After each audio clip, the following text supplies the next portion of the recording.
Normand Meunier spent 11 days at St. Jerome Hospital in January 2024. 5 of those days were spent in the ER on a stretcher. Meunier was quadriplegic, and according to coroner Dave Kimpton, the hospital did not place him on a therapeutic surface because it was overcapacity. Kimpton says that time period significantly aggravated his pressure sores. Meunier's partner Sylvie Brosseau is still devastated. En rentrant à l'urgence, personne nous écoutait. On était ignorés complètement. She says when they entered the emergency, no one listened to them. They were completely ignored. The sores worsened to the point that bones and muscle were exposed. Meunier requested medical aid in dying and died at home in March 2024. The patient is himself the best expert about his needs, and what he says should be put at the center of the actual treatment plan and should not be simply an afterthought or a detail. The coroner made 31 recommendations. Among them, ensure faster access to therapeutic surfaces for all users with spinal cord injuries. Involve a specialist in wound care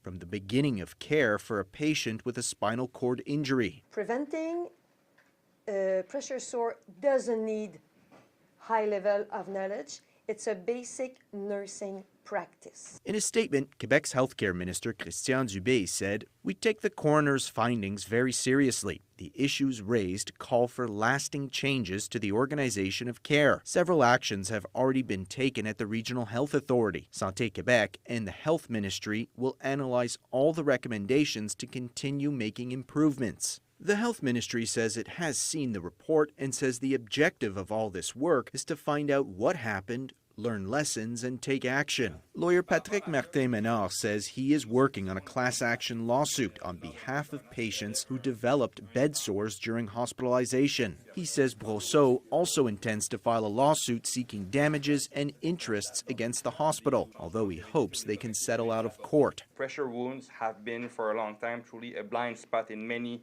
environments of care, where it seems that the risk is not properly understood. There is certainly a lack of knowledge, a lack of expertise. He says Meunier's death was avoidable, and if proper standards of care had been followed, he says Meunier would still be alive. Matt Grillo, CTV News.